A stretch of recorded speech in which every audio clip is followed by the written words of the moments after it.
నువ్వు ఎన్ని రకాల ఒత్తిళ్లలో గుండా ప్రయాణం చేస్తున్నావు. సైతానుగాడే వచ్చి నీ త్రోవలు అడ్డు నిలబడ్డా, మనుషులే వచ్చి నీ త్రోవలు అడ్డు నిలబడ్డా, సమస్యల వలయమే వచ్చి నిన్ను చుట్టేసినా, నీ త్రోవకు అడ్డుగా నిలిచిన మనస్సున సందేహింపక విశ్వాసాన్ని బట్టి దేవుని నామాన్నెత్తి దాన్ని గద్దించమన్నాడు, దాంతో మాట్లాడమన్నాడు. కొండతో మాట్లాడు పోతుందన్నాడు. మనం కొండతో మాట్లాడంగానే కొండను గురించి మనుషులతో మాట్లాడుతుంటాం. దేవుడు చెప్తున్నాడు డైరెక్ట్గా కొండతోనే చెప్పేయి. కొండ అంటే ఏంది, మళ్ళీ రాళ్ళు రప్పలు ఉన్నదా?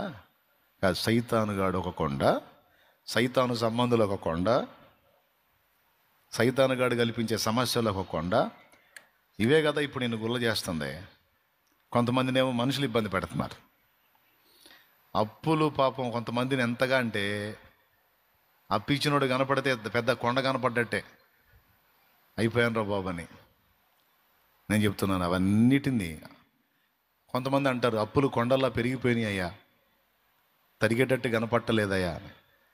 నేను చెప్తున్నా, రోజు నువ్వు మాట్లాడంతే మోకాళ్ళేసి, ప్రభుతో మాట్లాడు, కొండను ఆజ్ఞాపించు, ప్రభుతో మాట్లాడు, దారి తొలగమని కొండతో మాట్లాడు. పోయిది యేసునామాల అడ్రస్ లేకుండా. మనస్సున సందేహం పెట్టుకోవద్దు, విశ్వాసంతో పలుకును అంతే. కొండలాంటి సమస్యలు నిన్ను, నీ కుటుంబాన్ని, నీ ఇంట వ్యక్తులని చుట్టుముట్టినేమో,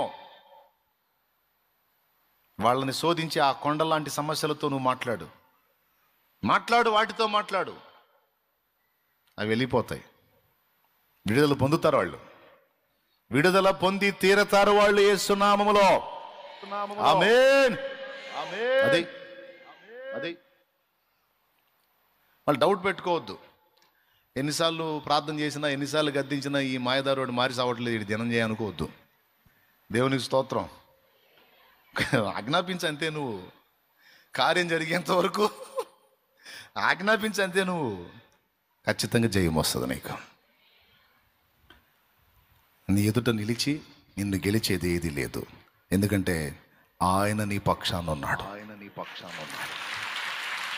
కానాను యాత్రలో యోర్దాను అలలచే కలత చెంది తినే, కానాను యాత్రలో యోర్దాను అలలచే కలత చెంది తినే, కాపరివైన నీవు దహించు అగ్నిగా నా ముందు నిలచితివే, కాపరివైన నీవు దహించు అగ్నిగా నా ముందు నడచితివే, నా జీవం నీ కృపలో దాచితివే, నా జీవిత కాలమంతా ప్రభువా నీవే నా ఆశ్రయం, నా ఆశ్రయం.